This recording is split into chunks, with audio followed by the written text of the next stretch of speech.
పిల్లారా, ఈ వధువు సంఘాల్లో కొంత గలిబిలి ఉంది. దేని విషయం అంటే రెండవ రాకడ విషయమై కొంత గలిబిలి ఉంది. ఆ గలిబిలి ఏమిటయా అంటే, కొంతమంది ఏమో ఆయన మధ్యాకాశానికి వస్తాడని, కొంతమంది ఏమో భూమి మీదకి వస్తాడు. ఏమండి? కొంతమంది ఏమో మధ్యాకాశానికి వస్తాడు కానీ భూమి మీదకి రాడు. కాబట్టి ఈ భూమి మీద రాకడ జరుగుతుందని చెప్పేవాళ్ళు మేము నమ్మం అనే గుంపు ఒకటి. ఇలాగ రకరకాల గుంపులు ఉన్నాయి. కాబట్టి లేఖనాల ద్వారా మనం పరిశీలన చేసినప్పుడు ఆయన మధ్యాకాశానికి వచ్చి భూమి మీదకి రాడా, లేకపోతే మధ్యాకాశానికి వచ్చి భూమి మీదకి కూడా ఆయన వస్తాడా, లేకపోతే మధ్యాకాశానికే ఆయన వస్తాడు తప్ప భూమి మీదకి రాడా, ఏమిటనేది మనము లేఖనల ద్వారా మనం పరిశీలిద్దాం. ఎందుకంటే 2000 సంవత్సరాలు ఆయన రక్షణ గురించి, యేసే రక్షకుడు, మెస్సియే రక్షకుడు, రక్షకుడు రక్షకుడని 2000 సంవత్సరాలు ప్రకటించబడింది. 1996 కూడా వేకుచుక్క ఆయనే, వేకుచుక్క కాలము, వేకుచుక్క కాలము, ఇది వేకుజాము రక్షించబడే కాలము అని బోధిస్తూ రావడం జరిగింది. హల్లెలూయా, హల్లెలూయా. చురుగ్గా ఉండాలి చేతులు అల్లి చెప్పడానికి. బండగా ఉన్నాయి అనుకోండి అంటే స్లోగా లెగుతుంటాయి. అందుకు చెప్తున్నా కదా, కొంతమంది ఎలా ఉంటారు చెప్పండి, రోడ్డు రోలర్లు ఉంటాయి, నిదానంగా ఉంటాయి, స్పీడ్గా ఉండవు. కొత్తగా రోడ్డు వేసారు అనుకోండి, స్పీడ్గా ఉండవు. ఎందుకని? వాటి చక్రాలు 80 ఇంత లావులు ఉంటాయి, ఇంత ఉంటాయి, అంతే, కదలలేకపోతుంటాయి. మనం అలా ఉండకూడదు, పక్షిరాజు రెక్కల వలె ఉండాలి. హల్లెలూయా, హల్లెలూయా. చేతులు ఎత్తాయి స్తుతించాలి. చేతులు ఎత్తి స్తుతించడానికి కూడా బద్ధకమే. రెండో చేయమైంది, ఒక చెయ్యే. రెండో చెయ్యి దాచుకోవడం దేనికి? ఏమండి? రెండు చేతులు ఎత్తి ఏం చేయాలి చెప్పండి? ఆయన్ని మహిమపరచాలి. ఆమేన్, హల్లెలూయా. ఇప్పుడు రెండవ రాకడలో ఆయన పాదములు భూమి మీద మోపున ఈ పత్రికను ఆల్రెడీ పంపించడం జరిగింది. బెర్నాండ్ గారి చర్చిల్లో ఆయన మీటింగ్స్ జరిగినప్పుడు, ఎప్పుడు కాదు, మీటింగ్స్ జరిగినప్పుడు, బెర్నాండ్ గారి మీటింగ్స్ ఎప్పుడైనా జరిగినప్పుడు చెప్పబోయే వర్తమానాన్ని పత్రికలుగా ప్రింట్ చేసి ఇచ్చేవారు అన్నమాట. అవన్నీ కూడా వాళ్ళు చదువుకునేవాడు. అయ్యగారు కూడా ఆనంద భారతిలో మీటింగ్ పెట్టినప్పుడు ఏ రోజు ఏ ప్రసంగం చేస్తారో ఆ ప్రసంగానికి సంబంధించినటువంటి వర్తమానాలను ప్రింట్ చేసి ఆ పత్రికలు ఇచ్చారన్నమాట. 1988లో నేను చూశాను. ఇప్పుడు కూడా నేను కొన్ని విషయాలు చాలా సందర్భాల్లో ముందుగా పత్రికలు పంపి, లేకపోతే మీకు పంపించి అది మీరు చదువుకొని ఉంటే ఇంకా ఈ వర్తమానం బాగా అర్థమవుతుంది. హల్లెలూయా. కొన్ని అర్థం చేసుకునే వర్తమానాలు ఉన్నాయనుకోండి, అలాగే ఒక్కర్లేదు, మీరు అర్థం చేసుకోగలుగుతారు. కాబట్టి ఎందుకంటే పిల్లలు కూడా చదువుకునే పిల్లలు ఏమంటారంటే, మేము చెప్పే పాట మీకు బాగా అర్థం అవ్వాలంటే ఆ పాటనే బాగా ఇంటి దగ్గర చదువుకోండి అని అంటారన్నమాట.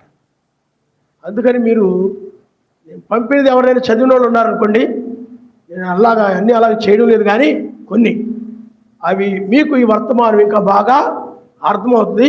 అందుకనే బుధవారము అలాగే శనివారం సాయంత్రం అంటే ఆదివారం కోసం పంపుతుంటాం. ఆదివారం డేట్ వేసి అది తప్పనిసరిగా పిల్లలు చేస్తుంటారు అనమాట. తప్పనిసరిగా మీరు ఒకవేళ చదువు రాకపోతే పక్కన చదివించుకోండి. మీకు అంత కుదరకపోతే తర్వాత ఈ పత్రిక అయినా, వర్తమానం అయిపోయిన తర్వాత పత్రిక అయినా చదవండి. వర్తమానం మీకు బాగా అర్థమయ్యి విశ్వాసం పెరుగుతుంది అనమాట. ఎత్తబడి విశ్వాసం వస్తుంది. ఎత్తబడి విశ్వాసం రావాలంటే వర్తమానాన్ని ఏం చేయాలి చెప్పండి? వినాలి, చదవాలి.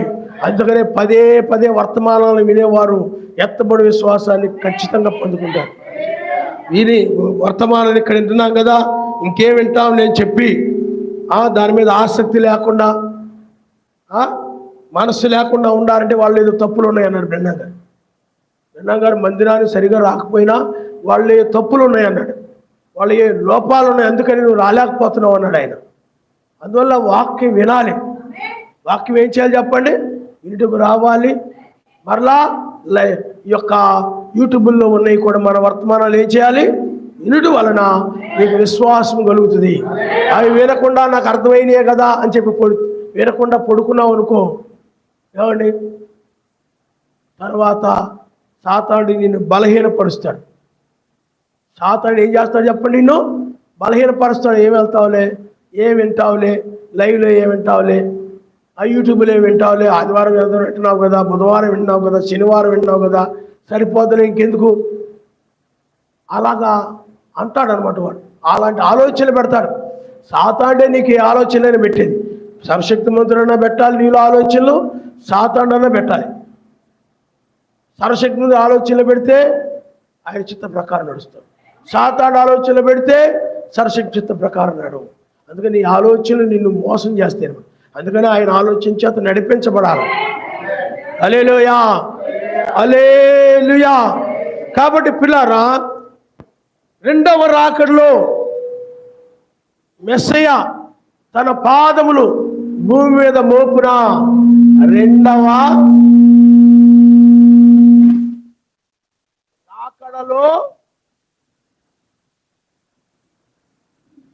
రెండవ రాకడలో తన పాదములు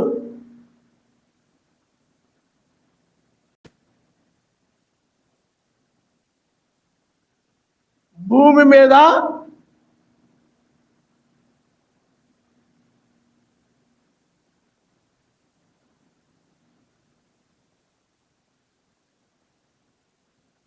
నిజంగా ఈ వర్తమానం విన్నారంటే మీరు చాలా ధన్యులు. ఈ విమోచన కొరకు, ఈ వర్తమానం కొరకు చాలా మంది ఎదురు చూశారు. 2000 సంవత్సరాలు దేహాలు విడుదల పొందే సమయం ఇదేనమాట. ఆయన ఎప్పుడు వస్తాడా, మన శరీరాలు మారిపోతాయి, మన పైకి వెళ్ళిపోతాం. చాలామంది అపోస్తులు కానీ, 7 సంఘాలు 7 దూతలు కానీ, వారు వర్తమానం విన్న వారు అందరూ కూడా ఈ దినము కొరకు, ఈ గడి కొరకు, ఈ జాబు కొరకు ఎదురు చూశారు. ఈ దినములో, జాములో, ఈ గడిలో ఈ వర్తమానం వినడానికి ఈ కాలంలో మనల్ని ఆయన పుట్టించినందుకు ఆయనకే మహిమ కలుగును గాక. హల్లెలూయా, హల్లెలూయా. కాబట్టి పిల్లారా, ఇప్పుడు మనము బ్రహ్నాం గారు కూడా ఏం చెప్పాడనంటే, రెండవ రాకడలో ఆయన పాదములు భూమి మీద మోపడు అని చెప్పాడు. కొన్ని వర్తమానాలు ఏం చెప్పాడంటే, ఆయన భూమి మీద తన పాదములు మోపుతాడు. చూడండి, కొన్ని వర్తమానాలు చెప్పాడంటే ఆయన భూమి మీదకు నేరుగా ఆయన వస్తాడు. అంటే కృపా సింహాసనము, తీర్పు సింహాసనంగా మారినప్పుడు ఆయన నేరుగా భూమి మీదకు వస్తాడని కూడా చెప్పాడు. ఇంకొక 7 ముద్రలో ఏమంటాడంటే, ఆయన వస్తాడు, అప్పుడు ఆయన ఎచ్చవలసి ఉన్నది, నేను తగ్గవలసి ఉన్నది అని చెప్పాడు. ఆయన ఎచ్చవలసి ఉన్నది, నేను తగ్గవలసి ఉన్నది. అంటే భూమి మీదకు సంబంధించిన దాని గురించి చెప్పాడు అనమాట. ఆ విధంగా 7వ ముద్రలో చెప్పాడు ఆయన. ఆయన వస్తే ఆయన ఎచ్చవలసి ఉన్నది, నేను. అందుకని యోహాను వధువు ఛాయిగా ఉన్నాడు కాబట్టి ఆయన వధువు తగ్గుతుంది అనమాట. ఆయన ఏం చేస్తే చెప్పండి, హెచ్చిస్తుంది. అందువల్ల ఇప్పుడు బ్రహ్నాం గారు కొన్ని వర్తమానాల్లో, అలా బైబిల్ కూడా ఆ విధంగా ఆయన మధ్యాకాశాలకు వస్తాడని చెప్తూ ఉంటే, కొన్ని వర్తమానాల్లో, అలాగే బైబిల్లో కూడా కొన్ని పత్రికల్లో పౌలు గారు ఆయన భూమి మీద ఆయన రాకడ గురించి తెలుస్తుందని కొన్ని పత్రికల్లో చెప్పాడు. కాబట్టి ఇవి రెండు మనం చదివి అసలు రాకడ గురించి పూర్తిగా మనం స్పష్టంగా మనం నేర్చుకుందాం. ఆయన నామనిస్తాం. ఎందుకంటే రాకడ గురించి తెలియాలి. మొదటి రాకడలో ఆయన వచ్చాడు, కానీ ఆ రాకడ గురించి చాలా మంది తెలియదు. మనకైతే తెలుసు, ఎందుకంటే ఆ సర్వశక్తిమంతుడే శరీరధారిగా భూమి మీదకి వచ్చాడని తెలుసు. రాకడ గురించి ప్రత్యక్షత ఉండాలి. ఈనాడు మత్స్య సంఘాలకు మొదటి రాకడ గురించి ప్రత్యక్షత లేదు. ఆయన కొడుకుని పంపించాడు అంటారు వాళ్ళు. ఆ మనమైతే ప్రత్యక్ష ఉంది కాబట్టి ఆయనే శరీరధారిగా వచ్చాడు. మత్స్య సంఘంలో ఏం చేస్తాడు చెప్పండి, ఆయన ప్రియమైన కుమారుని పంపించాడంటారు. తెలియక, ప్రత్యక్షత లేక రెండవ రాకడ గురించి ప్రత్యక్షత లేదు. ఈనాడు కూడా చాలా మందికి రెండవ రాకడ గురించి ప్రత్యక్షత లేక రకరకాల అర్థాలు చెప్తున్నారు. మొదటి రాకడ గురించి ప్రత్యక్షత లేక మత్స్య సంఘాలను ఎలాగో చెప్తున్నారు, రెండవ రాకడ గురించి కూడా ప్రత్యక్షత లేక రకరకాలుగా చెప్తూ ఉన్నారు. కానీ పిల్లారా, ఇప్పుడు మనము ఈ రెండవ రాకడ గురించి మనకు ఆయన ఇచ్చిన ప్రత్యక్షతను బట్టి మనము నేర్చుకుందాం. ఆయన నమ్మనిస్తాడు. హల్లెలూయా, హల్లెలూయా. పిల్లారా, మన మత్తయి సువార్త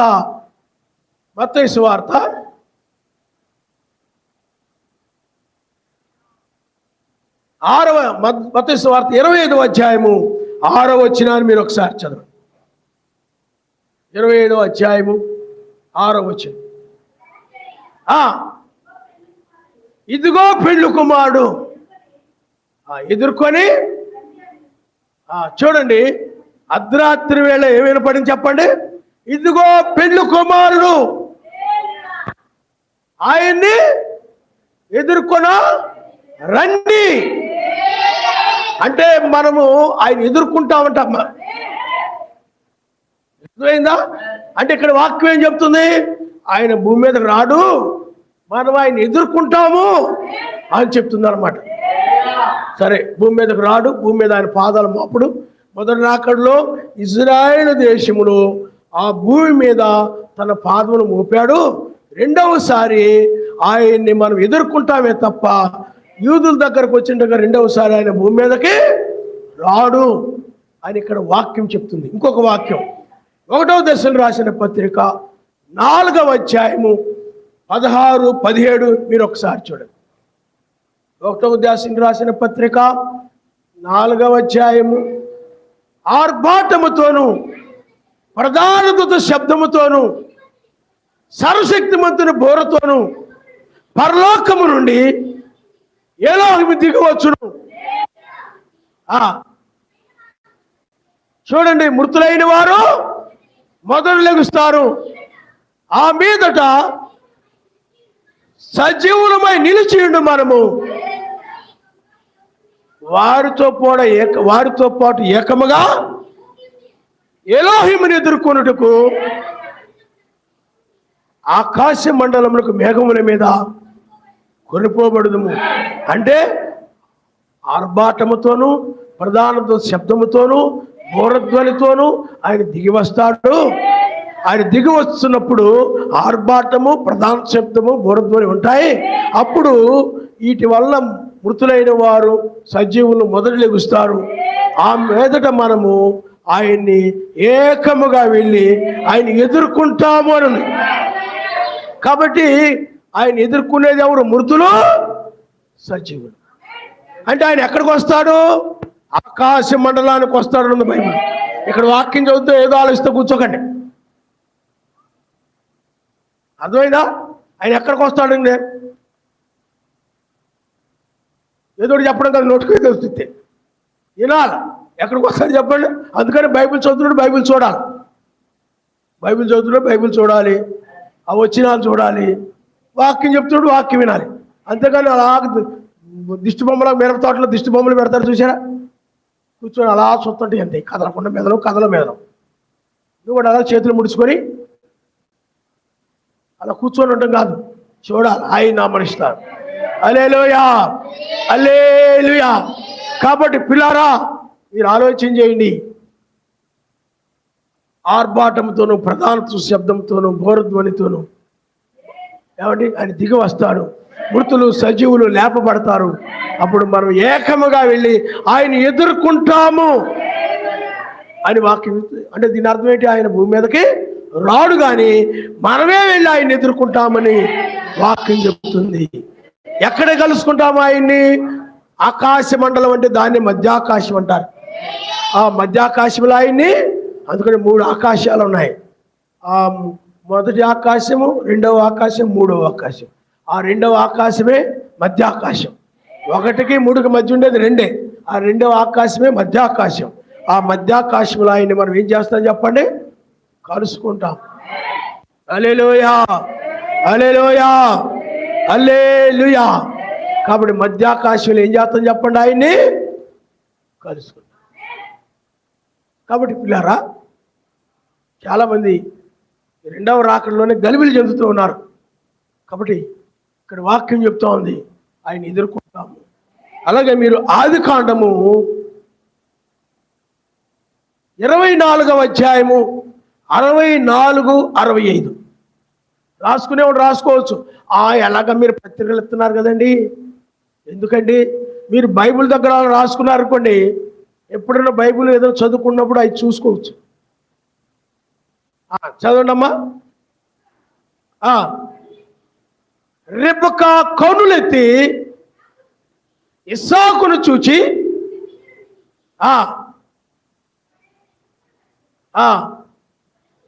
పొలములో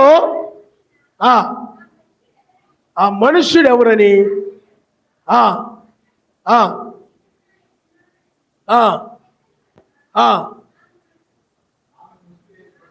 చూడండి, ఇక్కడ రెబెకా ఏం చేసి చెప్పండి, ఇస్సాకుని ఎదుర్కొన్నది. అంటే ఇస్సాకు రెబెకా ఇంటికి రాలా, దారిలోనే ఏం జరిగింది చెప్పండి. ఇస్సాకేమో వాళ్ళ ఇల్లు వదిలి కొందరు వచ్చాడు, రెబెకా కూడా వాళ్ళ కొందరు వెళ్ళింది, మార్గ మధ్యంలో కలుసుకున్నారు. అందుకనే మనం కూడా పరలోకానికి నుండి ఆయన మధ్యాకాశానికి వస్తే మనము భూమి మీద నుండి మధ్యాకాశానికి వెళ్ళి ఆ మెస్సైని, నీ కోసం మరణించిన మెస్సైని, నీ కోసం ప్రాణం పెట్టి తిరిగి లేచిన ఆ మహోన్నతమైన కళాఖండమైనటువంటి ఆ సర్వశక్తిమంతుణ్ణి మనము కలుసుకోబోతున్నాం. ఆయన కలుసుకుంటామని వాక్యం చెప్తుంది. హల్లెలూయా, హల్లెలూయా. మహిమ స్వరూపి మన ప్రియాయవే మధ్యాకాశాన్ని కీర్తించెను. మహిమ స్వరూపి మన ప్రియాయవే మధ్యాకాశాన్ని కీర్తించెను. మహిమాన్వితుడై మన యేషువా మహితలమునకు ఎత్తించెను. మహిమాన్వితుడై మన యేషువా మహితలమునకు ఎత్తించెను. మహిమ స్వరూపి మన ప్రియాయవే మధ్యాకాశాన్ని కీర్తించెను. మహిమ స్వరూపి మన ప్రియాయవే మధ్యాకాశాన్ని కీర్తించెను. హల్లెలూయా. కాబట్టి ఆయన మధ్యాకాశానికి వస్తాడు, ఆయన్ని మనం ఎదుర్కొంటాము అని చెప్తుంది. అంటే బైబిల్లో 3 రాకడలు ఉన్నాయి. అయితే మనుషులకి 2 రాకడలే తెలుసు, మత్స్య సంఘాలకి. కానీ బ్రహ్నాం గారికి 3 రాకడల గురించి బయలుపరచబడ్డాయి. అందుకనే మొదటి రాకడ యూదుల దగ్గరకు వచ్చాడు, రెండవసారి మధ్యాకాశానికి వస్తాడు, మరి మూడవసారి ఆయన తన భార్యతో, తన పెళ్లి కుమార్తెతో యెరూషలేములోనికి 1000 ఏళ్ళు పరిపాలన చేయడం కోసము అక్కడికి వస్తాడు. 3 రాకడలు. మొదటి రాకడలో మనిషి కుమారుడుగా, రెండవ రాకడలో సర్వశక్తిమంతుడి కుమారుడుగా, మూడవ రాకడలో దావీదు కుమారుడుగా వస్తాడు. కాబట్టి రెండవ రాకడలో మధ్యాకాశానికి వస్తాడు, ఆయన మనం ఎదుర్కొంటామని బైబిల్ చెప్తుంది. మరి కొన్ని లేఖనాలు ఏం చెప్తుందంటే ఆయన భూమి మీద ఆయన రాకడ గురించి చెప్తున్నాయి కొన్ని లేఖనాలు. అవి కూడా మనం చూద్దాం ఒకసారి పిల్లారా. మత్తయి సువార్త 24వ అధ్యాయం 36 నుండి మీరు ఒకసారి చదవండి, ఆవలించకండి అమ్మా. అయితే ఆ దినమును గూర్చి, ఆ గడియను గూర్చి తండ్రి మాత్రమే ఎరుగురు గాని ఏ మనుషుడైనను, పరలోకమందుల దూతలైనను, కుమారుడైనను ఎరుగరు. నోవహు దినముల్లో ఎలాగుండెను, మనిషి కుమారు రాకడయో అలాగే ఉండును. జలప్రలయమునకు ముందరి దినముల్లో నోవహు ఓడలోనికి వెళ్ళిన దినం వరకు వారు తినుచు త్రాగుచు పెళ్లి చేసుకొనుచు పెళ్లికిచ్చుచుండిరి. జలప్రళయం వచ్చి అందరినీ కొట్టుకొని పో వరకు వారు ఎరుగకపోయిరి. అలాగునని మనిషి కుమారు రాకడ ఉండును. ఆ కాలమున ఇద్దరు పొలంలో ఉంటారు, ఒకరు తీసుకొని పోబడతారు, ఒకరు విడిచిపెట్టబడతారు. ఇద్దరు స్త్రీలు తిరగలు విసురుతుంటారు, ఒకరు తీసుకొని పోబడును, ఒకరిది విడిచిపెట్టబడును. కావున చూడండి, ఏ దినమున మీ ఎలోహిం వచ్చునో మీకు తెలియదు గనక మెలకుగా ఉండుడి. ఏ జామున దొంగ వచ్చునో ఇంటి యజమానునికి తెలిసిండి నీడల అతడు మెలకుగా ఉండి ఆ ఇంటికి కన్నం వేయనీడని మీరు ఎరుగుదురు. మీరు అనుకున్న గడిలో మనిషి కుమారుడు వచ్చును గనుకనే మీరు సిద్ధముగా ఉండి యజమానుడు తన ఇంటి వారికి తగని వేళ అన్నం పెట్టుటకు. పిల్లారా, ఇక్కడ చూడండి, ఏ దినమున వచ్చునో, ఏ జామున వచ్చునో, ఏ గడియును వచ్చునో. అలాగే మనం లూకాసు వార్త 17వ అధ్యాయము 26 నుండి ఒకసారి మీరు చదవండి. నోవహు దినములో జరిగినట్లు మనిషి కుమారు దినములోను జరుగును. నోవహు ఓడలోనికి వెళ్ళిన దినం వరకు జనులు తినుచు త్రాగుచు పెండ్లాడుచు పెళ్ళికి ఈబడుచు ఉండ్రి. అంతలో జలప్రళయం వచ్చి వారందరినీ నాశనం చేసిన. లోతు దినముల్లో జరిగినట్టును జరుగును. జనులు తినుచు త్రాగుచు కొనుచు అమ్ముచు కొనుచు నారు నాటుచు ఇళ్ళు కట్టుచు ఉండ్రి. అయితే లోతు సొదమ విడిచిపోయిన దినం వరకు చూడండి, లోతు సొదము విడిచిపోయిన దినమున ఆకాశం నుండి అగ్ని గంధకాలు కురిసి వాళ్ళందరిని ఏం చేసాయి చెప్పండి? నాశనం చేశాయి. ఆ ప్రకారమే మనిషి కుమారుడు ప్రత్యక్షమగు దినమును జరుగును. ఆయన మనిస్తాడు. ఇక్కడ ఏం చెప్తున్నాడంటే, ఆయన కాలంలో జరిగినట్లు కానీ లోతు కాలంలో జరిగినట్లు కానీ ఆయన రాకడ జరుగుతుంది. వాళ్ళు ఎలాగో రక్షించబడ్డారు అలాగే రక్షించబడతారు. ఆ తర్వాత లోకం ఎలా నాశనం చేయబడిందో అలాగే ఇక్కడ కూడా లోకం అలాగే నాశనం చేయబడుతుంది అని మెసేజ్ చెప్పాడు అక్కడ. మరి ఆయన మధ్యాకాశానికి వస్తే మరి ఇక్కడ భూమి మీద సంగతి ఏంటి? మరి ఇక్కడ వాక్యం ఏం చెప్తుంది? ఆ రాకడ ఆడ దినాల్లో జరిగినట్లు కానీ ఇక్కడ భూమి మీద జరుగుతానుంది.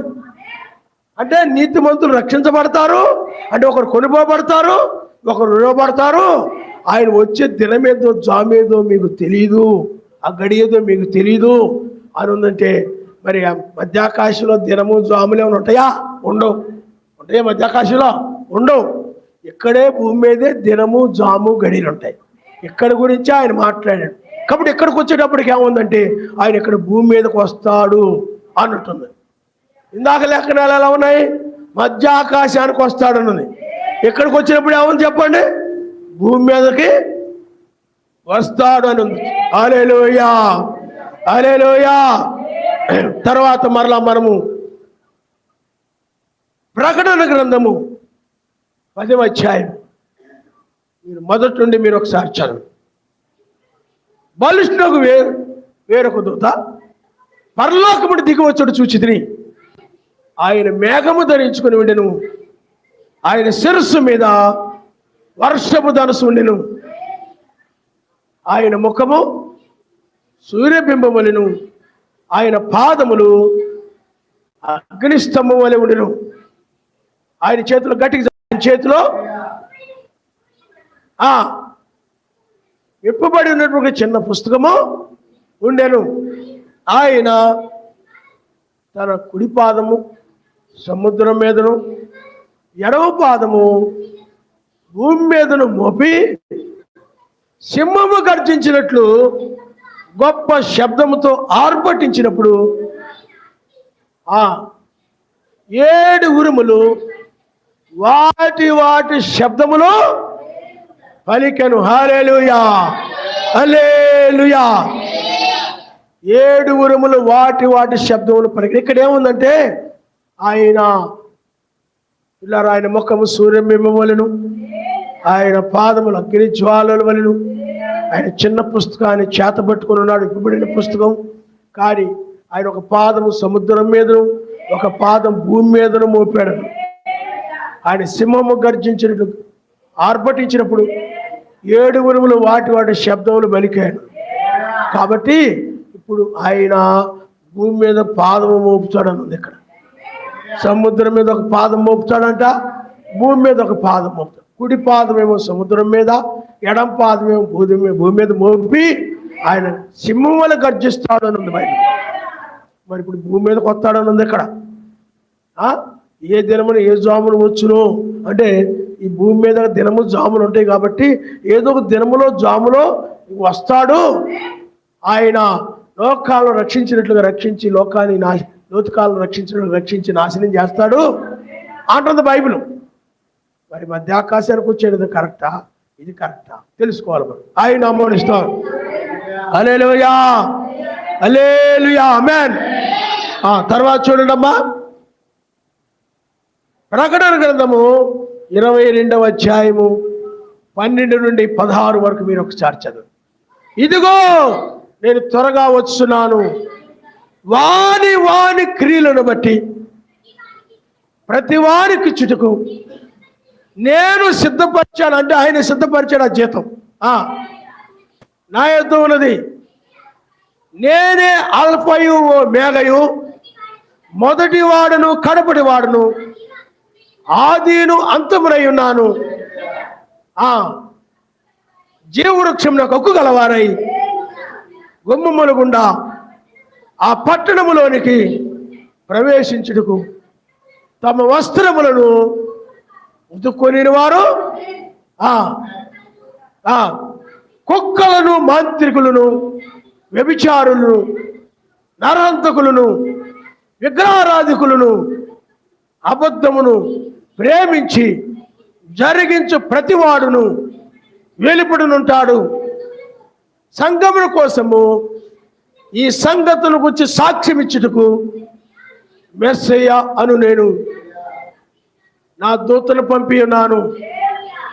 నేను దావీదు వేరు చిగురును, సంతానమును, ప్రకాశమానమైన వేకు చుక్కనై ఉన్నాడు.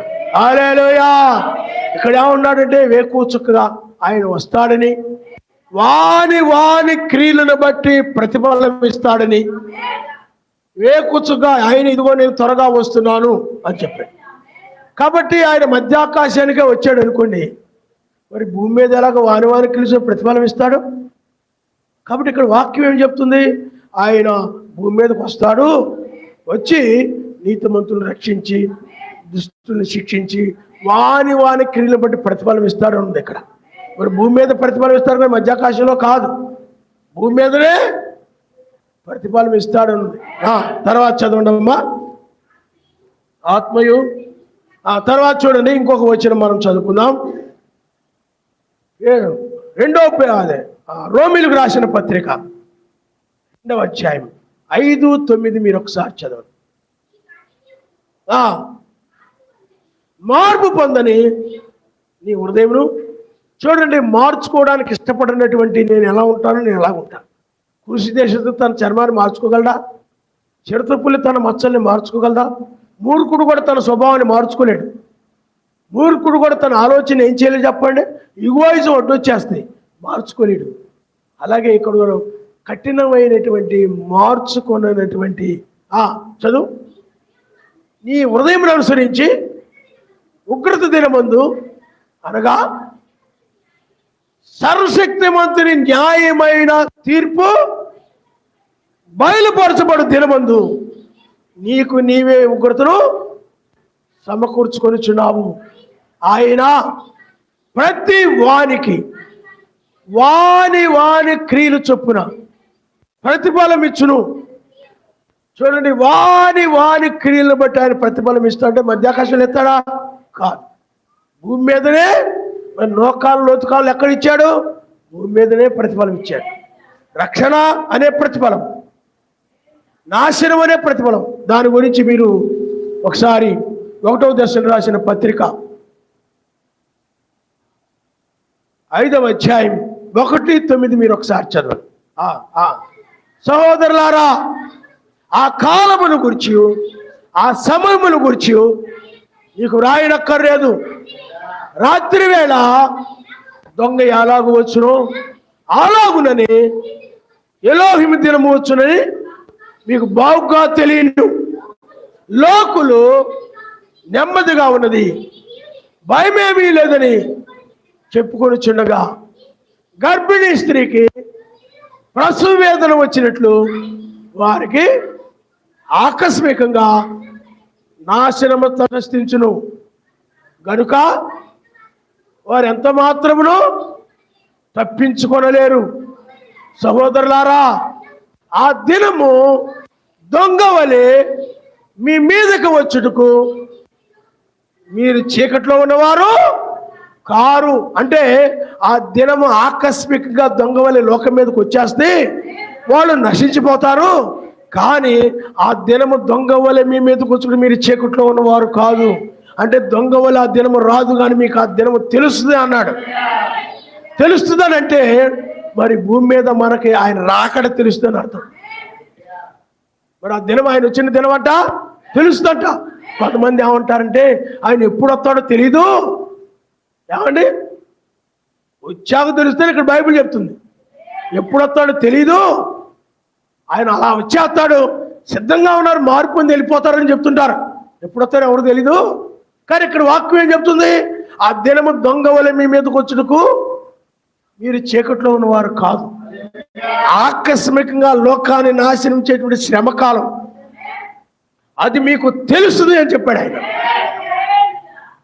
ఈ లోకము నాశనాన్ని గురించి మీకు తెలుస్తుంది కనుక ఆ తర్వాత చదువమ్మా, మనం రక్షణ పొందుతామన్నది బైబిల్లో. చూడండి, మీరందరూ వెలుగు సంబంధులను పగడు సంబంధులు అయి ఉన్నారు. మనం రాత్రి వారము కాము, చీకటి వారము కాము. కావున ఇతరుల వలె నిద్రపోక మెలకుగా ఉండి మొత్తులము కాక ఇందుము. నిద్రపోవారు రాత్రి వేళ నిద్రపోదురు, మత్తుగా ఉండువారు రాత్రి వేళ మత్తుగా ఉంటారు. మనము పగటి వారమై ఉన్నాము కనుక మత్తులమై ఉండక విశ్వాస ప్రేమలను కవచమును రక్షణ నిరీక్షణను శిరస్త్రాణమును ధరించుకుందాము. ఎందుకనగా మన ఎలోహిమైనటువంటి యెహోవా మెస్సీ ద్వారా చూడండి రక్షణ పొందుడికే సర్వశక్తిమంతుడు మనల్ని నియమించడు, కానీ ఉగ్రత పాలకుడు నియమించలేదు. అంటే నాశనము కాబోయే విషయం ఆకస్మికంగా లోకులందరూ కూడా నాశనం వచ్చేస్తే ఆ విషయం మీకు తెలుస్తుంది అని చెప్తున్నాడు ఇక్కడ దశను రాసిన పత్రికలో పేతురు గారు. క్షమించండి, పౌలు గారు. లోకాల్లో తెలిసిందా వాళ్ళకి జలప్రలయం వచ్చి నాశనం కాబోయే విషయం తెలిసింది. లోతుకు తెలిసిందా సొదమ గొమొర్రా కాలిపోతాయని తెలిసింది. ఈనాడు కూడా మనకు వచ్చి ఆ రోజుల్లో వాళ్ళకి చెప్పిన ఆయనే ఈ రోజును కూడా వచ్చి మనకు ఆయన ఏం చెప్తున్నాడండి? లోకము నాశనం కాబోతుంది అని చెప్తున్నాడు. కాబట్టి లోకము నాశనమయ్యేటువంటి ఈ దినము మనకు దొంగవలే లేదు, మనకు తెలిసింది భూమి మీదనే. హల్లెలూయా. కాబట్టి రెండవసారి ఆయన భూమి మీదకి వస్తాడు అని బైబిల్ చెప్తుంది. ఆయన నమస్కారం. హల్లెలూయా, హల్లెలూయా. ఆ తర్వాత మీరు పిల్లారా మత్తయి సువార్త 16వ అధ్యాయము 27వ వచనం. దీని తర్వాత ఇంకొక వచనం చదివించి అప్పుడు మనం వర్తమానంలోకి వెళ్దాం. పిల్లారా చూడండి, చదవండమ్మా. మనిషి కుమారుడు తన తండ్రి మహిమ గలవాడై దూతలతో కూడా రాబోచున్నాడు. ఎవరి క్రియ చొప్పున వానికి ప్రతిఫలం ఇచ్చును. చూడండి, ఎవరి క్రియలు చొప్పున వానికి ప్రతిఫలం ఇస్తాడంట. దూతలతో కూడా రాబోతున్నాడంట. అందుకని ఆయన రాబోతున్నాడు, ప్రతిఫలం ఇవ్వబోతున్నాడు అంటే భూమి మీదకి ఆయన వస్తాడని మనం గ్రహిస్తాం. హల్లెలూయా. అలాగే లోకాసు వార్త 18వ అధ్యాయం 1-8 మీరు ఒకసారి చూడండి. నిత్యము ప్రార్థించవలని,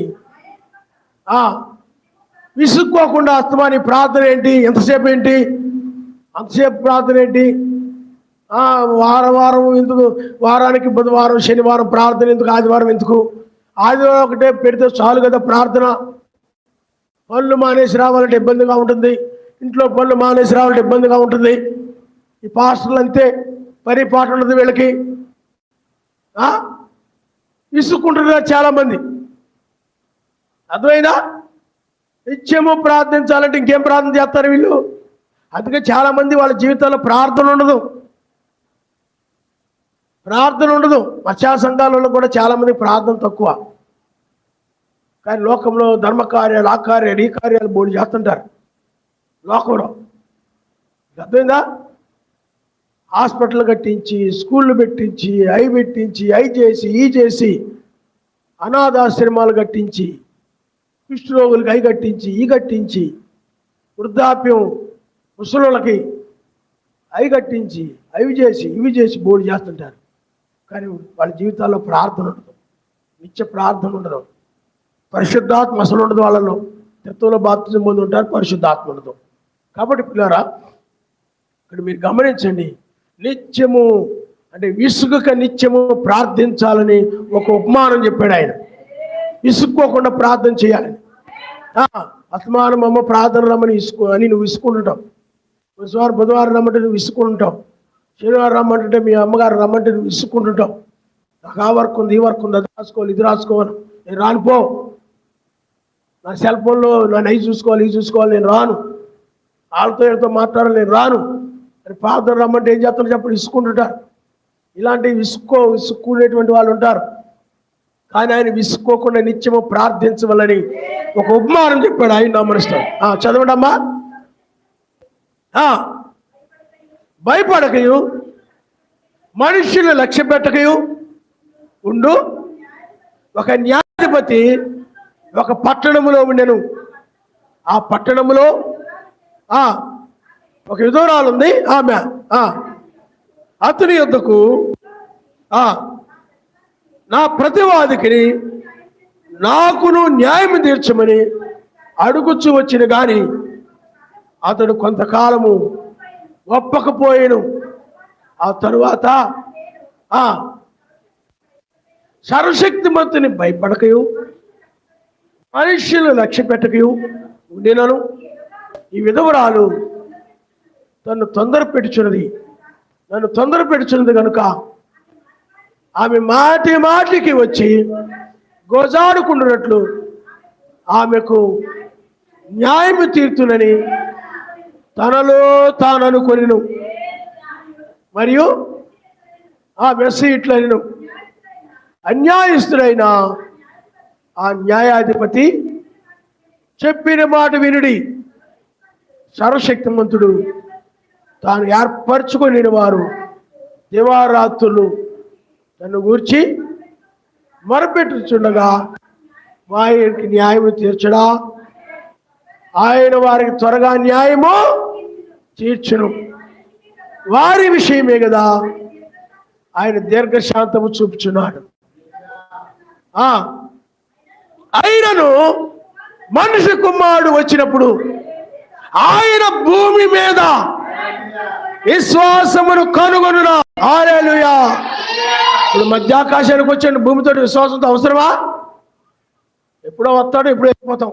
ఆయన వచ్చినప్పుడు విశ్వాసంతో పని ఏంటి అంటే, కానీ ఆయన భూమి మీద విశ్వాసమును కనుగొన్నాడంటే భూమి మీద న్యాయము తీరుస్తాడు. కాబట్టి మధ్యాకాశంలో కాదు న్యాయం తీర్చేది, భూమి మీద రక్షించేది, శిక్షించేది ఎక్కడ చెప్పండి? భూమి మీదే. కాబట్టి ఆయన భూమి మీద రక్షించడానికి, శిక్షించడానికి వచ్చినప్పుడు విశ్వాసమును కనుగొందునా, వాని క్రియలకు ప్రతిఫలం ఇవ్వడానికి వేకూచుకగా వచ్చినప్పుడు విశ్వాసమును కనుగొందునా అన్నాడు. ఆయన నమ్మనిస్తాడు. హల్లెలూయా. కాబట్టి ఇప్పుడు ఈ వాక్యం ఏం చెప్తుందంటే,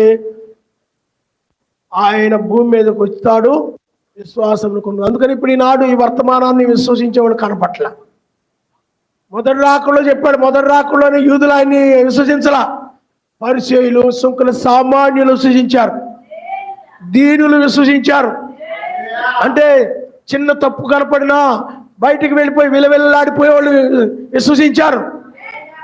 ఏం పాపం కాదులే, ఏం తప్పు కాదులే, ఏమండి ప్రార్థన చేసుకోకపోయినా ఏం కాదులే, ఏమండి చిన్న ఓ రోజు ప్రార్థన చేసుకుంటే విలవిల్లాడిపోతాడు నీతిమంతుడైతే. ఓ రోజు ఆదివారం కానీ బుధవారం కానీ ప్రార్థన మానైతే విలవిల్లాడిపోతాడు నీతిమంతుడైతే. లేకపోతే పరిచర్య చేయకపోతే, లేకపోతే ప్రార్థన లేకపోతే, క్రియలు లేకపోతే విలవిల్లాడిపోతాడు నీతిమంతుడైతే.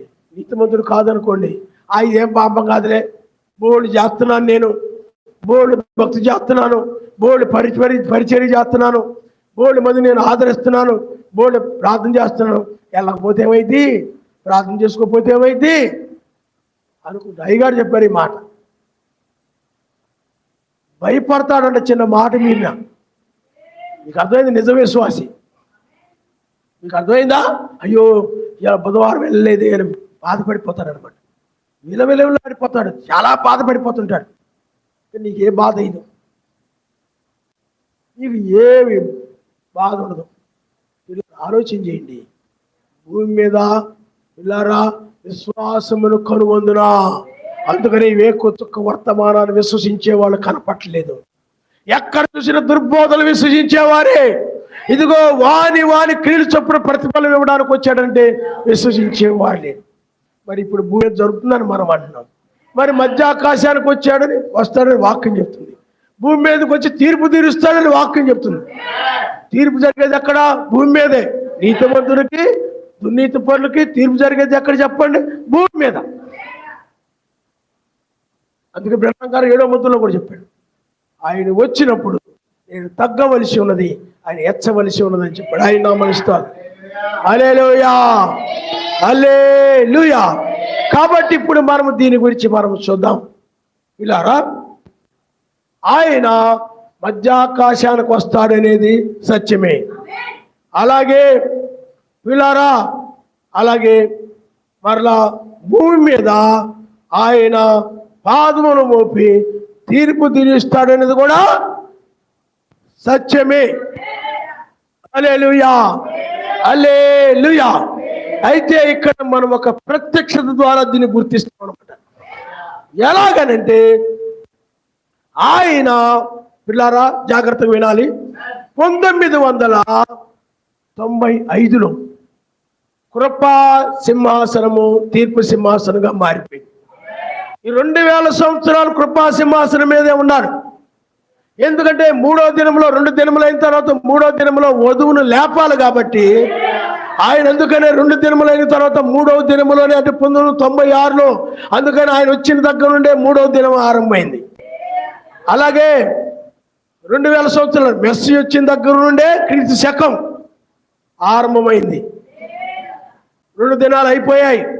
ఇప్పుడు వేకు చుక్క యొక్క శకములో ఉన్నాం. ఆయన నామనిస్తాడు. క్రీస్తుకు పూర్వం, క్రీస్తు శకం.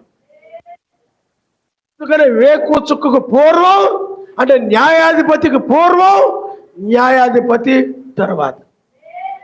హల్లెలూయా, హల్లెలూయా. అందుకని పిల్లారా ఇప్పుడు మనం ఎక్కడున్నామంటే న్యాయాధిపతిగా వేకూచుకుగా ఉన్న కాలంలో ఉన్నాం. మరి ఆయన మధ్యాకాశానికి దాని సంగతి ఏంటి? అదే ఇక్కడ మనం తెలుసుకోవాలి. ఏంటంటే 1995లో అంటే 93లో ఇదిగో నేను త్వరగా వస్తున్నానని చెప్పాడు ఆయన. ఇదిగో నేను త్వరగా, తూర్పు నక్షత్రం కనపడి ఇదిగో నేను త్వరగా వచ్చున్నాను. హల్లెలూయా, హల్లెలూయా. 93లో ఇదిగో నేను త్వరగా వస్తున్నాను.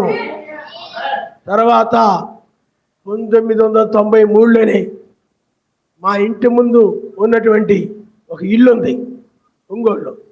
ఆ ఇంటి ముందు పైన ఆకాశంలో ఒక మేఘం కనపడింది, ప్రకాశవంతమైన మేఘం. ఆ మేఘము చాలా మంది దూషిస్తున్నారు.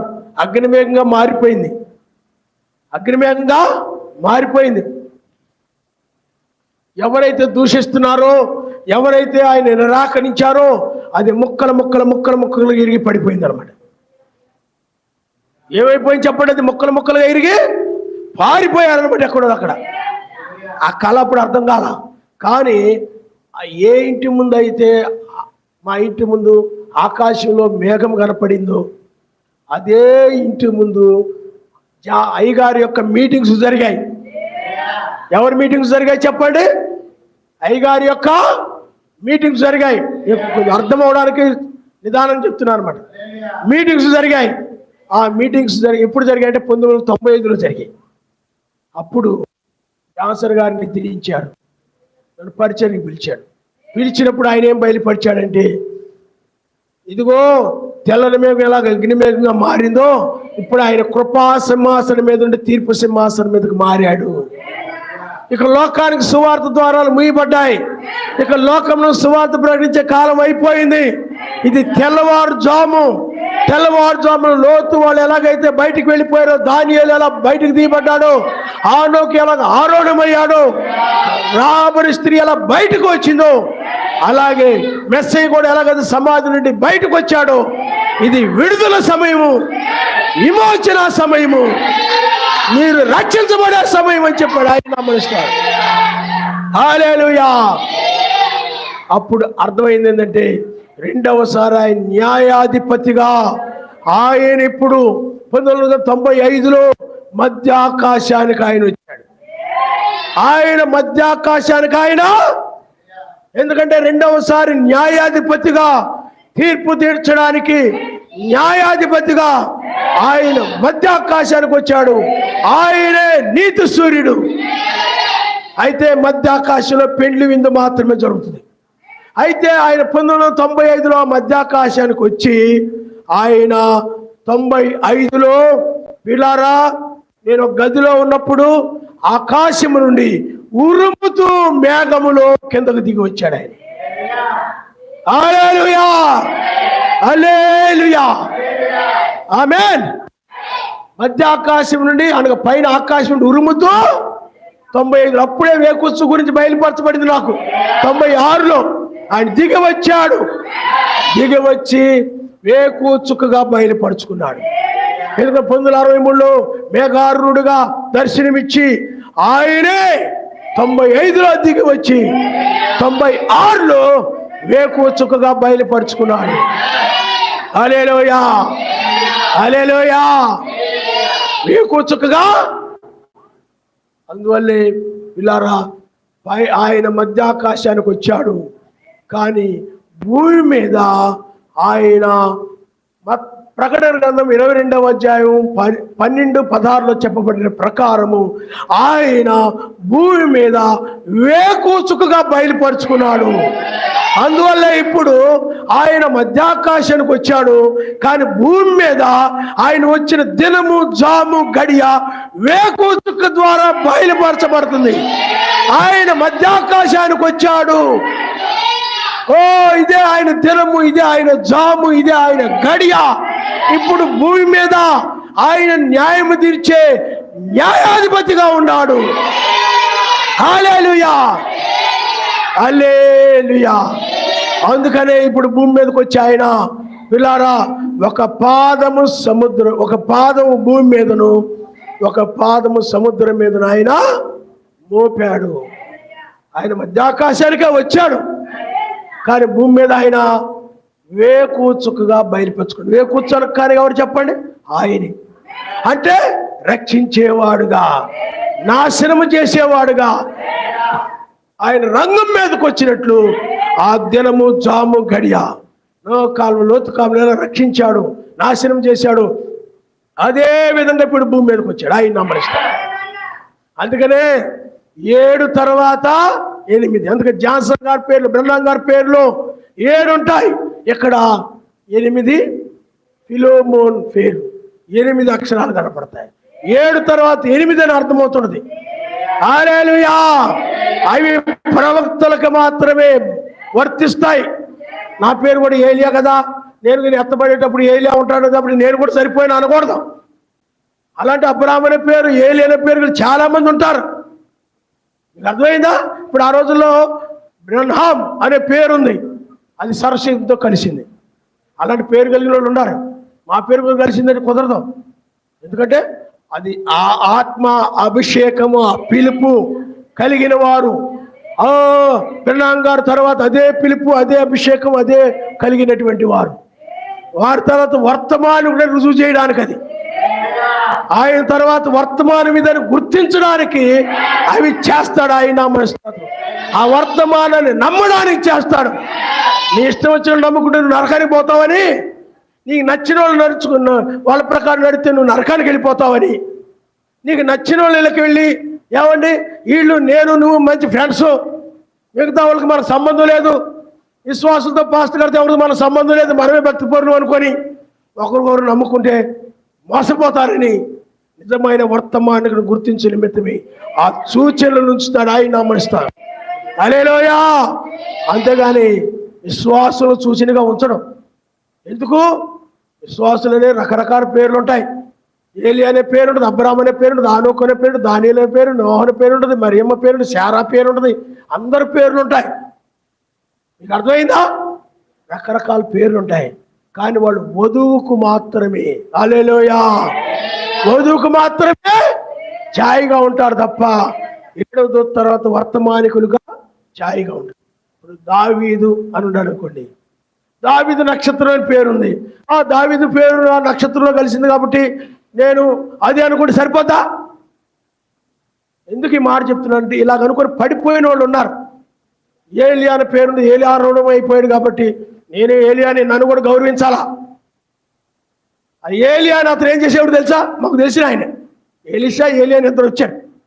అయ్యగారు చనిపోయిన తర్వాత విశ్వాసులే వాళ్ళు ఏలియా అనే పేరును బట్టి వాళ్ళు ఏదో ప్రవక్తలు అనుకునేవారు అనమాట. విశ్వాసులుగా పిలిచినప్పుడు విశ్వాసులుగానే ఉండాలి, ప్రవక్తలు అనుకోకూడదు. ప్రవక్తలుగా నడవడం, ప్రవక్తలుగా మాట్లాడడం, ప్రవక్తలుగా ప్రార్థన చేయడం, ప్రవక్తగా ఆతిథ్యాలు స్వీకరించడం, ప్రవక్తగా నన్ను కూడా గౌరవించాలా అని అనుకోవడం, ఈ తలంపులని నాశనం చేస్తాయి, నిన్ను పడగొడతాయి.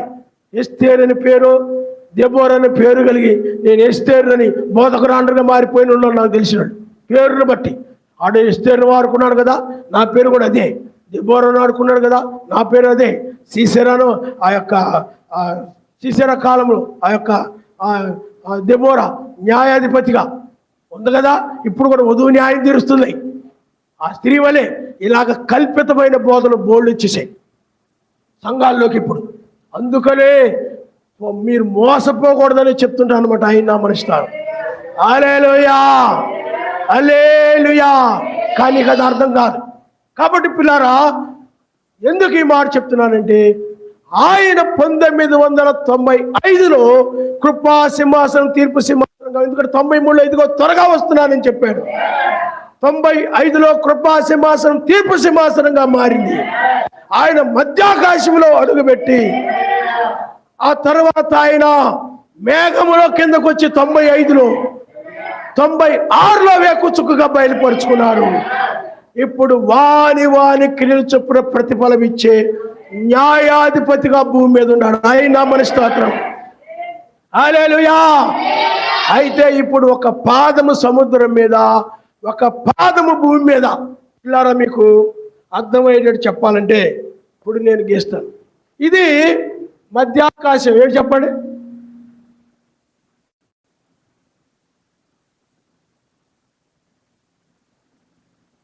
ఇది మధ్యాకాశం.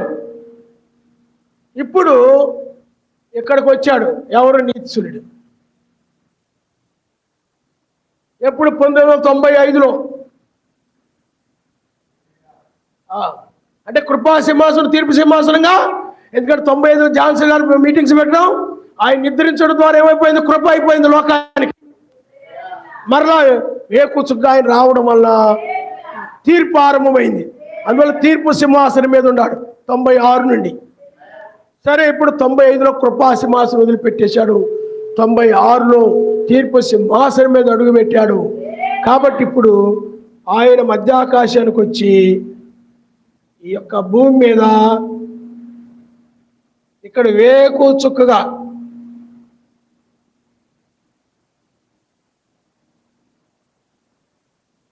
మరి దూతలతో పాటు వస్తాడని ఉంది. ఇక్కడ మోషే ఏరియా.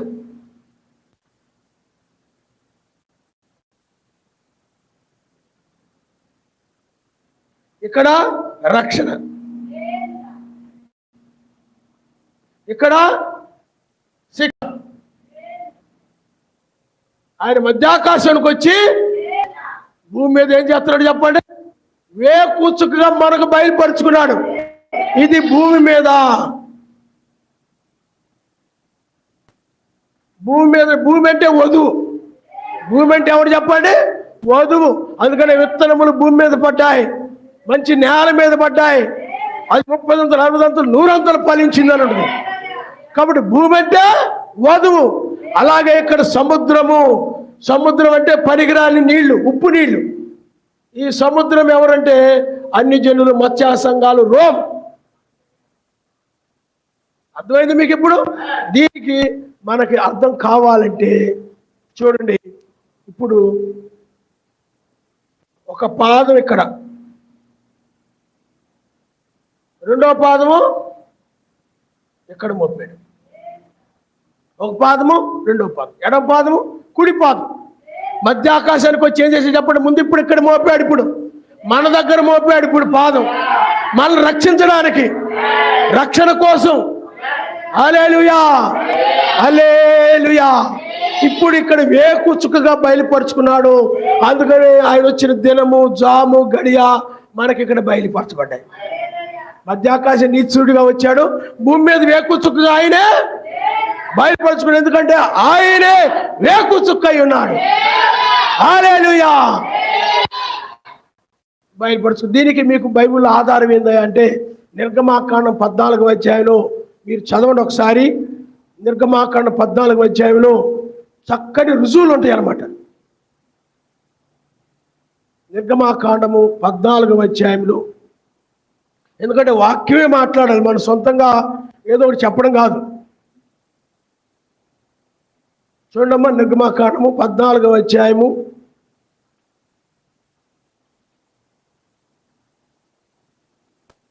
34 వచ్చిండి మీరు ఒకసారి చదువు. అయితే వేకుజామున యావే ఆ అగ్నిమేఘమైన స్తంభము నుండి ఐగుప్తీయుల దండు వైపు చూచి ఐగుప్తీయుల దండును కలవరపరిచి వారి రథచక్రములు ఊడిపడినట్లు చేయగా వారు బహు కష్టపడి తోలుచుండ్రి.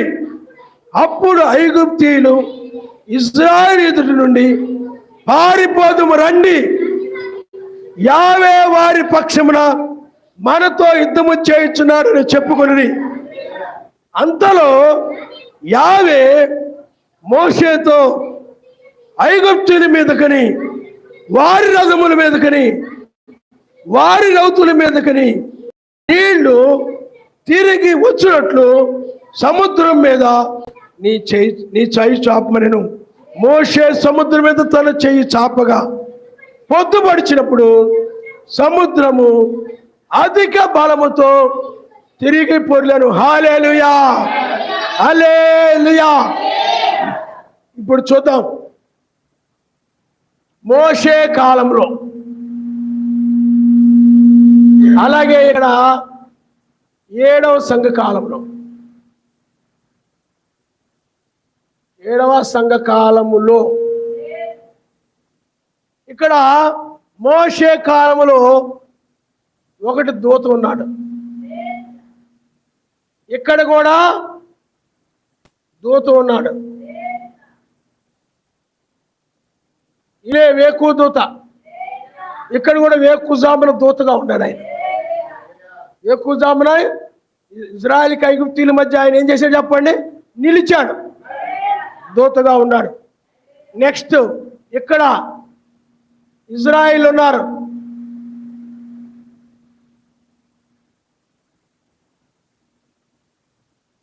ఇక్కడ 2 వధువు ఉంది, 3 ఐగుప్తీయులు ఉన్నారు, 3 మత్స్యాకలు ఉన్నాయి, 4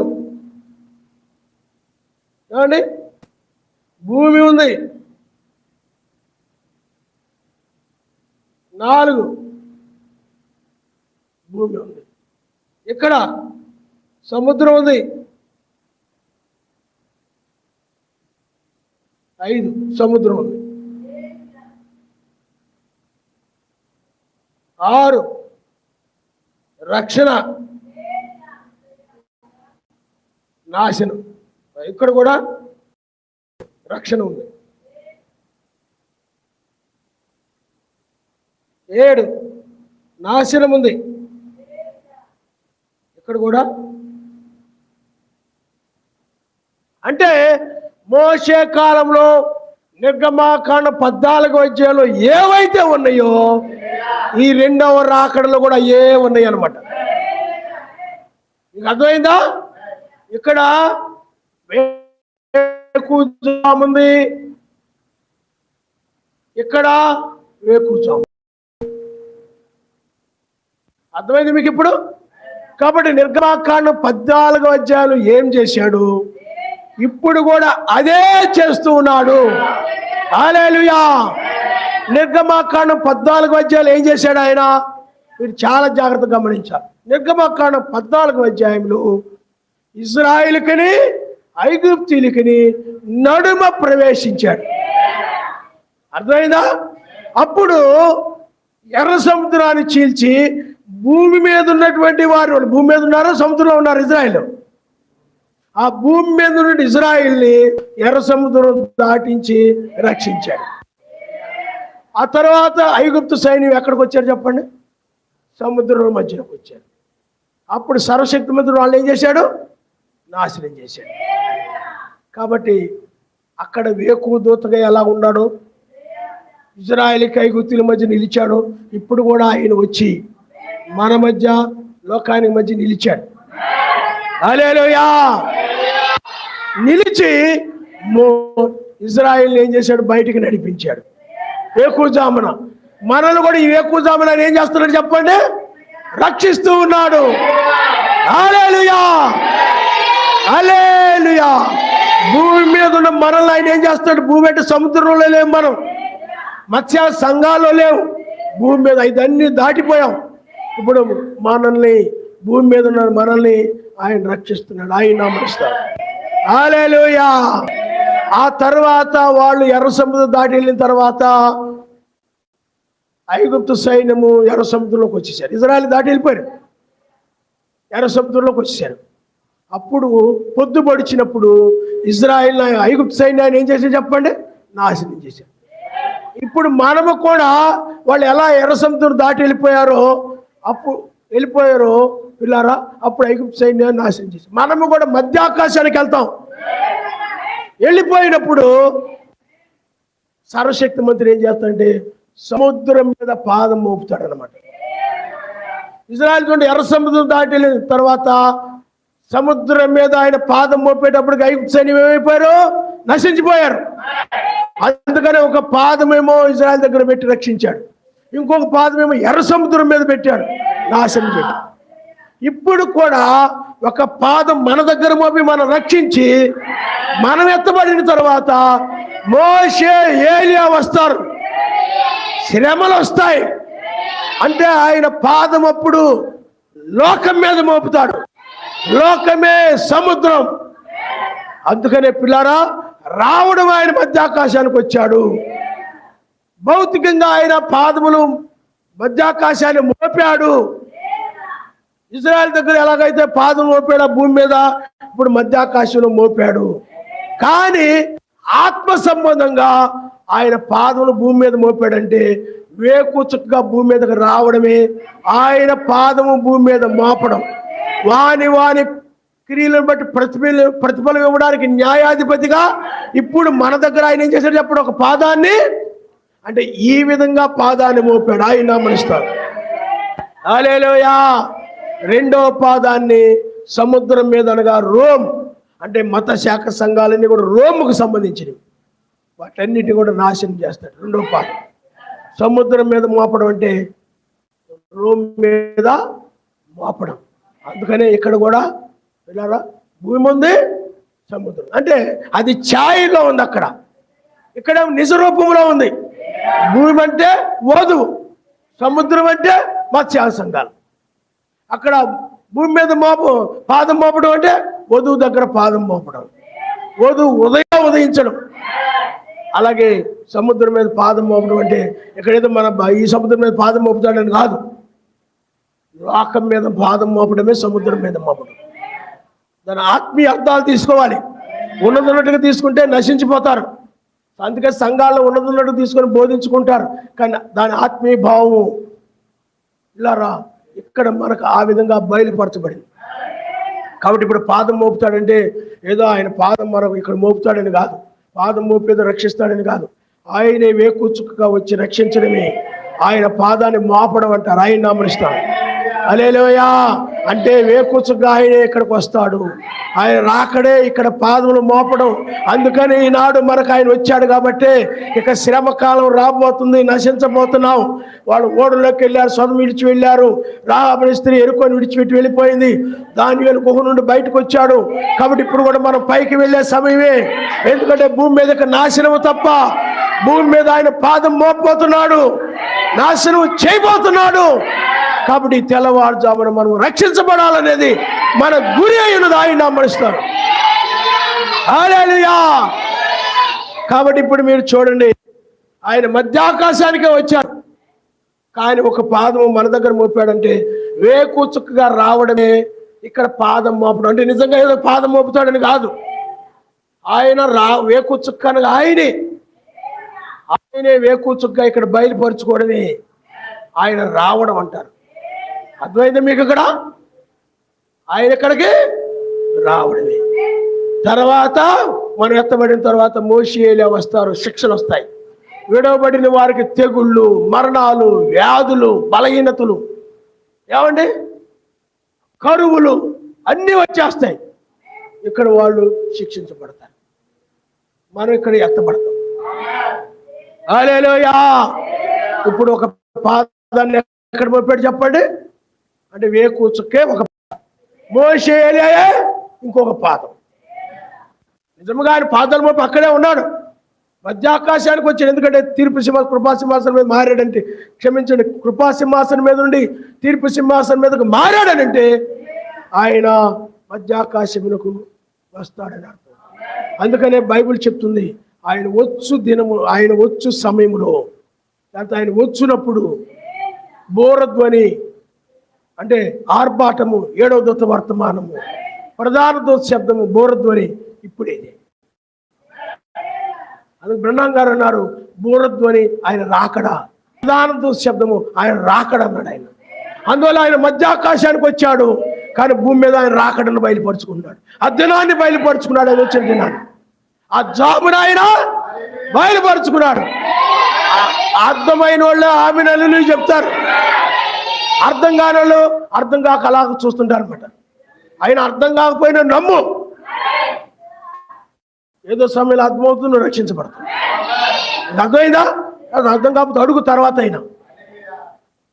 కాబట్టి పిల్లారా, మీరు ఆలోచన చేయండి. అందుకనే ఆయన వచ్చేది మధ్యాకాశానికే, కానీ ఇప్పుడు వేకుచుక్కగా వచ్చి ఆయన ఎక్కిరమ్మని పిలుస్తూ ఉన్నాడు. అదే ప్రధాన శబ్దము, బోరధ్వని. ఎక్కిరమ్మనే స్వరమే ఆయన రాకడ, ఈ భూమి మీద జరుగుతున్న రాకడ. అది ఆయన పాదం మోపడమే ఆయన రాకడ, వేకుచుక్కే ఆయన పాదము. మోషే ఏలియా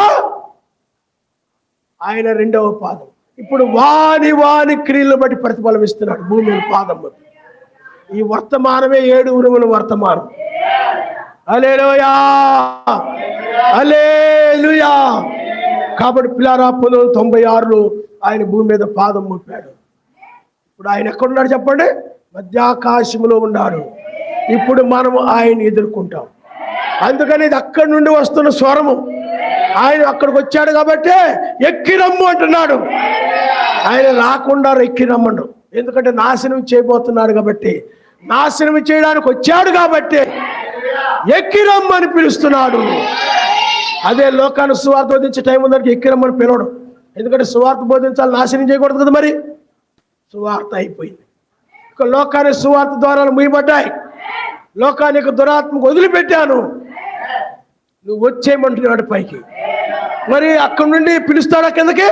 కాదు, ఆయనే వేకుచుక్కగా వచ్చి లోతు కాలువ ఎలాగైతే బయటికి రమ్మని పిలిచాడో, ఇప్పుడు ఆయన ఒక వ్యక్తిని అగ్ని జ్వాలతో అపరించి ఆయన అభిషేకించుకొని బయటకు రండి అని పిలుస్తున్నాడు.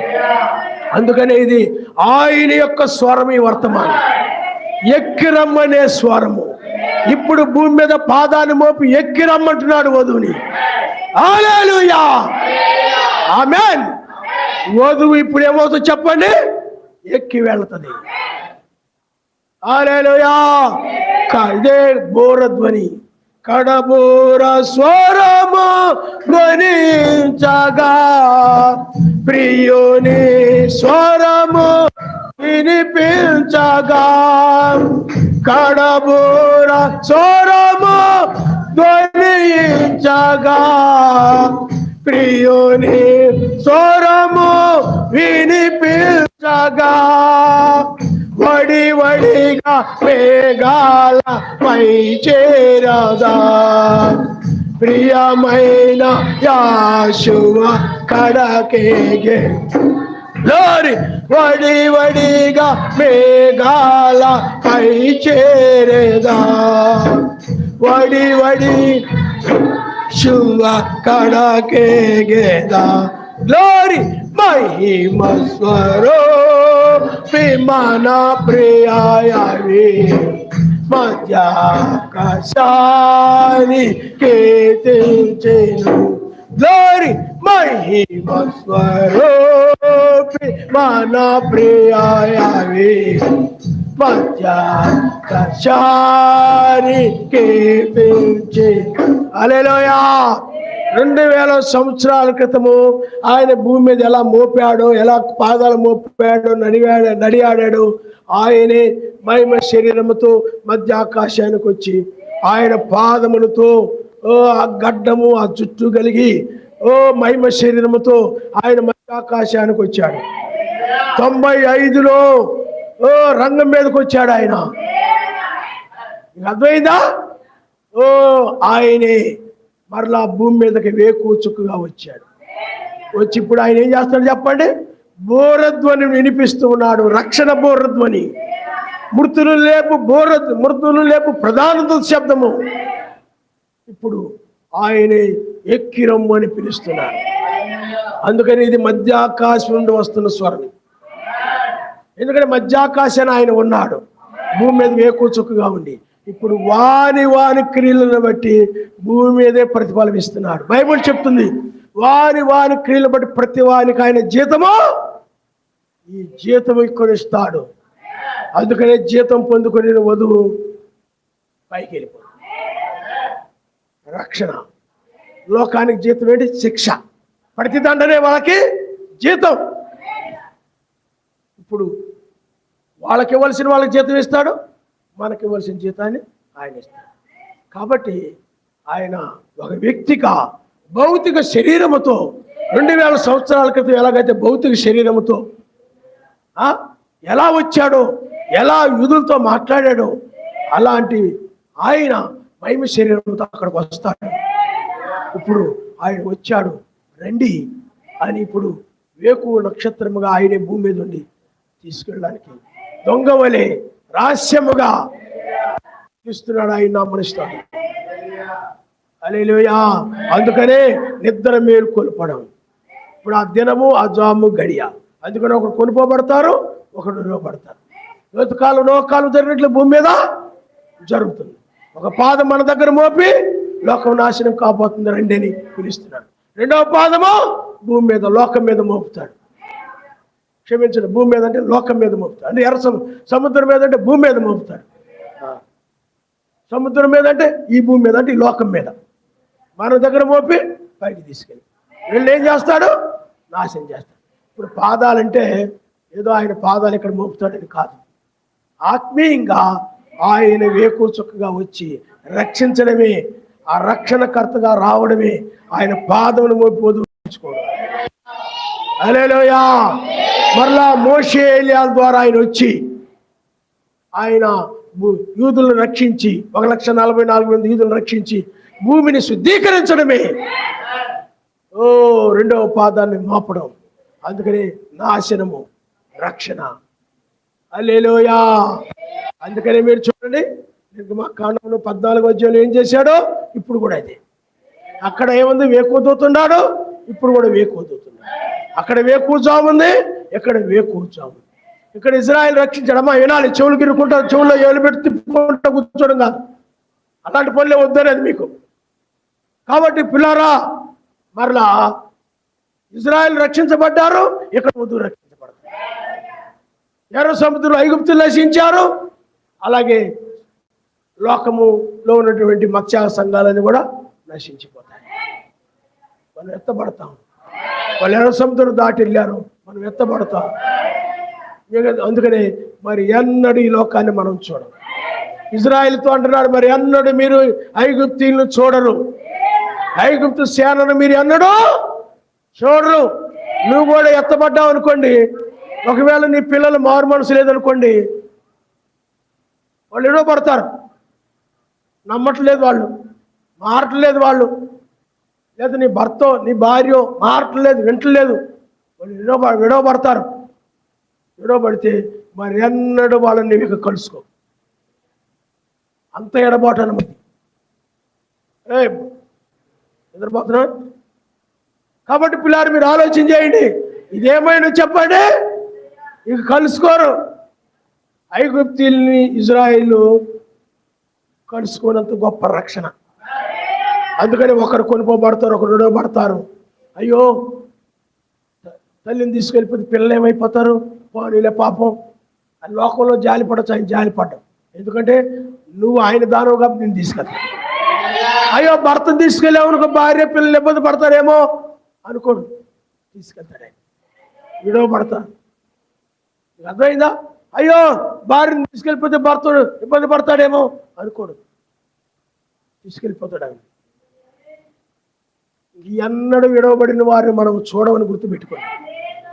హల్లెలూయా, హల్లెలూయా. కాబట్టి ఇప్పుడు ఆయన మధ్యాకాశానికి వచ్చాడు అంటే భౌతిక శరీరంతో 2000 సంవత్సరాల క్రితం ఎలాగైతే ఇప్పుడు నేను ఒక శరీరంతో ఎలా ఉన్నాను, అలాగే నువ్వు ఎలా ఒక శరీరంతో ఉన్నావు, అలా ఒక శరీరంతో, మహిమ శరీరంతో మధ్యాకాశానికి ఒక వ్యక్తిగా వస్తాడు. అక్కడ 1995లో వచ్చి ఆకాశ మండలంలో ఉండి 96లో ఆయనే వేకు చుక్క మరల భూమి మీద బయలుపరుచుకున్నాడు. ఇప్పుడు ఒక పాదం భూమి మీద మోపి రక్షిస్తున్నాడు. రెండవ పాదాన్ని మనం ఎత్తబడిన తర్వాత లోకం మీద మోపి నాశనం చేస్తాం. అందుకని ఆయన పాదములంటే ఎవరు చెప్పండి? వేకు చుక్క ఆయనే. మరలా ఇంకో పాదం ఎవరు చెప్పండి? మోషే ఏలియా. అందుకనే ఇక్కడ వేకు చుక్క ద్వారా రక్షించడం, అక్కడ మోషే ఏలియా ద్వారా నాశనం చేయడం. మరలా ఆయన ఒలీవ కొండ మీద తన పాదాలు మోపుతాడు, పెద్ద భూకంపం వస్తాయి. హల్లెలూయా. కాబట్టి బైబిల్ చెప్తుంది అది మధ్యాకాశానికి వస్తాడు. ఏమండి? బైబిల్ చెప్తుంది, సత్యమే. అయితే భూమి మీద కూడా వస్తాడని చెప్తుంది. వారి క్రియల ప్రకారం జీతం ఇస్తాడని చెప్తుంది, అది కూడా సత్యమే. ఇది ఇప్పుడు జరుగుతుంది భూమి మీద. నీతిమంతులు రక్షించడము, శిక్షించడమే భూమి మీద జరుగుతుందని బైబిల్ చెప్తుంది. తెల్లవారుజాము రక్షించబడ్డారు, పొద్దుపొడి చెప్పి నశించారు. సేమ్ అదే కాలంలో ఉన్నాము మనం. లోతు కాలంలో అదే జరిగింది, ఇప్పుడు కూడా ఇది జరుగుతుంది. ఇది భూమి మీద జరుగుతున్న తీర్పు, న్యాయమైన తీర్పు. ఇప్పుడు ఆయన్ని మధ్య ఆకాశం ఎదుర్కొంటాం. ఇప్పుడు ఆయన్ని భౌతికంగా కలుసుకుంటాం అన్నమాట. ఇప్పుడు మీకు అర్థమైందా? ఇప్పుడు ఆయన్ని ముఖాముఖిగా కలుసుకుంటాము. ఇది కూడా ముఖాముఖే, కానీ ఇది ఆయన యొక్క రక్షణ కార్యంలో భాగం అన్నమాట. రెండోదేమో ఆయన నశింపు చేయు భాగం. అందుకనే ఒకే దినంలో 2 కార్యాలు చేసేవాడు ఆయనే. అందుకే బెన్నా గారు అంటారు, వేకు చుక్క అంటే ప్రధాన నక్షత్రం యాషువ వచ్చినప్పుడు ఆయన ముఖాముఖిగా ఆయన ఏం చేస్తాడంట? తన రాజ్యం యొక్క సంగతులు పంచుకుంటాడన్నాడు. కాబట్టి ఆయన మధ్యాకాశానికి వచ్చినా ఆయన వేకు చుక్కగా భూమి మీదకి వచ్చి బయలుపరుచుకుని ముఖాముఖిగా వధువుతో మాట్లాడుతున్నాడు. అందుకని ఇది కుమారుని కాలం అంటారు దీన్ని. అర్థమైందా? అంటే ఒక వ్యక్తిని ఆయన అభిషేకించుకొని ఆ వ్యక్తిలో ఉండి ముఖాముఖిగా వధువుతో మాట్లాడుతుంటాడు. అందుకని ఇది మెస్సయ్య ఆత్మ అంటారు. ఏలి ఆత్మ వేరు, మెస్సయ్య ఆత్మ. ఏలి ఆత్మ ఏంటి? అది ప్రవక్త, ఇది కుమారుని ఆత్మ. కాబట్టి పిల్లలా ఆలోచన చేయండి. మనం ఇప్పుడు ఆయన రాకడలో ఉన్నాము. అందుకనే న్యాయమైన తీర్పు మధ్య ఆకాశంలో జరగదు, కానీ ఈ భూమి మీదే రక్షించి నాశనం చేసేవాడు. అందుకనే ఈ దినము రాబోయే ఆ నాశనం అయ్యే దినము మనకు తెలుస్తుందని బైబిల్ చెప్తుంది. న్యాయమైన తీర్పు బయలుపరచబడిందని బైబిల్ చెప్తుంది. ఈనాడు మనకు బయలుపరచబడింది. కాబట్టి వేకువ చుక్క అనగా ఆయనే ఇప్పుడు ముఖాముఖిగా మాట్లాడుతున్నాడు. కాబట్టి ఇప్పుడు ఆయనే ఒక పాదం ఇక్కడ మోపాడని అర్థం. ఆయనే వచ్చి ముఖాముఖిగా మాట్లాడమే ఆయన పాదాన్ని మోపడమైనది. మోషే ఏలియా వచ్చి యూదులతో మాట్లాడతారు, మనతో మాట్లాడే ఇక్కడ యూదులే. అప్పుడు ఆ పాదం అక్కడ మోపడం సరిపోయింది. నాశనము ఏమండి? ఇప్పుడు రక్షణ మనకే. వాళ్ళకి నాశనము, మన లోకానికి నాశనము, మనకు రక్షణ.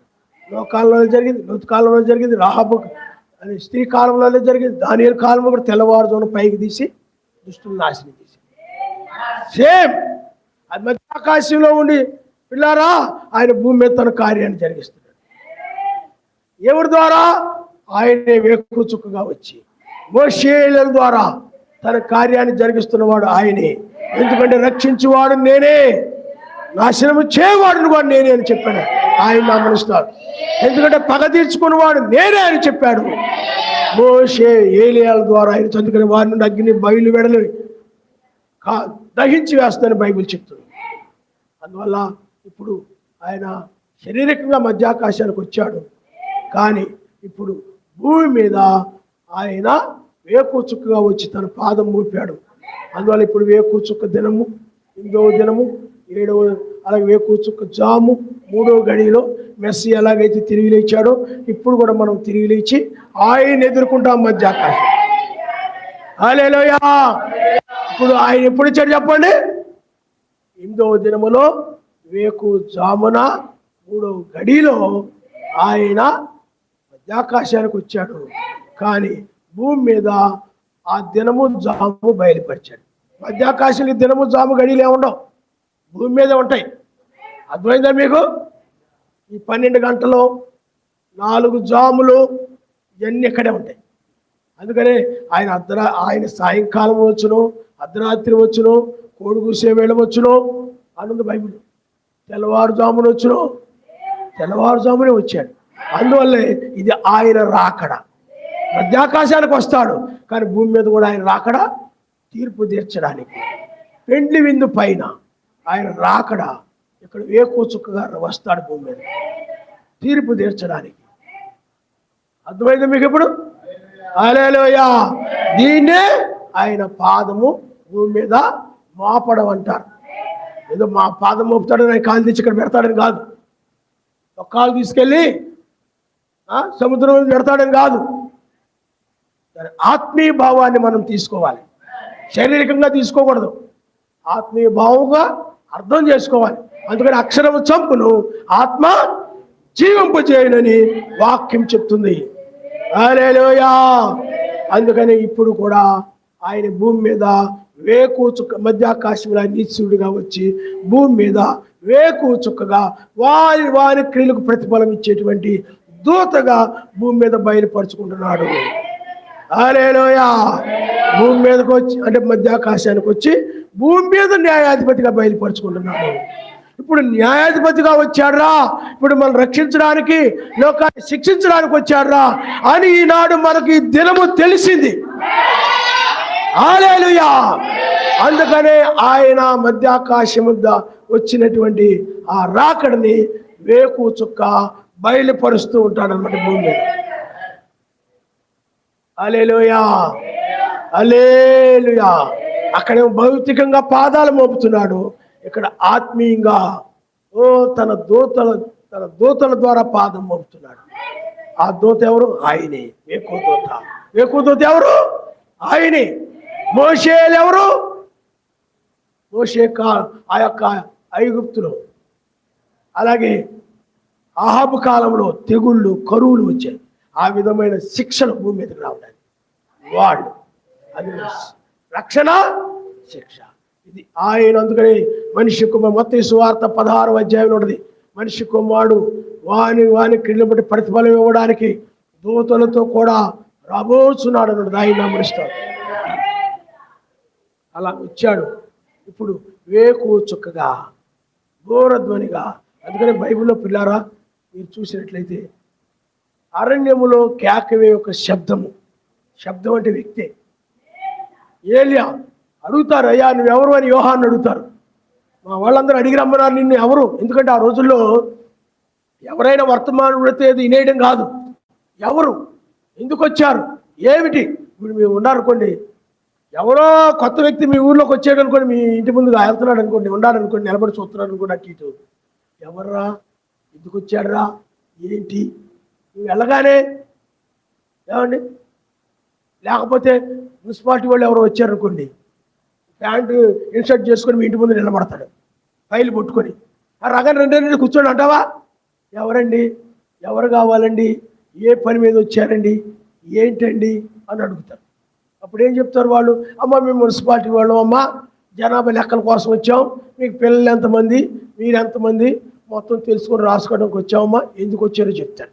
యూదులు కూడా ఎవరైనా ఒక వర్తమానం వస్తే ఎవరో వర్తమానం వచ్చాడో బోధిస్తున్నాడని వెంబడించడం. ఎవరు ఆయన, బైబిల్లో ఎక్కడుందో ఆయన గురించి, అర్థమైందా? ఎక్కడ రాయబడింది ఆయన గురించి? ఆయన అడిగితే అంటాడు, అరణ్యము, యోహాన్ని అడిగితే నేను అరణ్యములో కేకవే ఒక శబ్దాన్ని అని చెప్పాడు ఆయన. ఇక్కడ కూడా బోరద్దు అనేది ఒక శబ్దము. ప్రధాన దూత అనేది ఒక శబ్దం ఇప్పుడు వినబడుతుంది. హల్లెలూయా.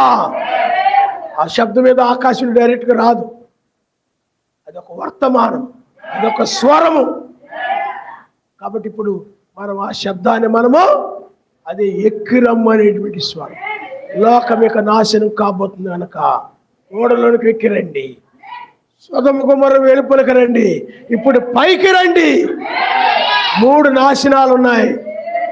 జల ప్రళయంతో నాశనము, అగ్ని గంధకాలతో నాశనము, ఇప్పుడు మరలా అణుబాంబులతో నాశనం. 3 నాశనాలు. 3 నాశనాలకు ముందు రక్షించాడు ఆయన. ఇప్పుడు 3వ నాశనములో ఇప్పుడు రక్షించడానికి ఆయనే వేకుచుక్కగా వచ్చి వారి క్రియల చొప్పున ప్రతిఫలం ఇవ్వడానికి వచ్చాడు. మనకి ఇవ్వవలసిన ప్రతిఫలం మనకిస్తాడు. మళ్ళా మోషేలతో ఉండి వారికి కూడా అక్కడ ఇవ్వాల్సిన ప్రతిఫలాన్ని, లోకానికి ఇవ్వాల్సిన ప్రతిఫలాన్ని ఆయన ఇస్తాడు. ఆయన నామనిస్తాడు. అందువల్ల మధ్య ఆకాశంలో నీతి సూర్యుడుగా, భూమి మీద వాని క్రియల చొప్పున ప్రతిఫలం ఇచ్చు న్యాయాధిపతి అయిన వేకుచుక్కగా బయలుపరుచుకుంటున్నాడు. హల్లెలూయా. ఇప్పుడు వేకుచుక్క ఆయన వచ్చేసాడు, రండి అని పిలుస్తున్నాడు. హల్లెలూయా. తల్ల వంచుకొని మనం ప్రార్థన చేసుకుందాం. హల్లెలూయా, హల్లెలూయా.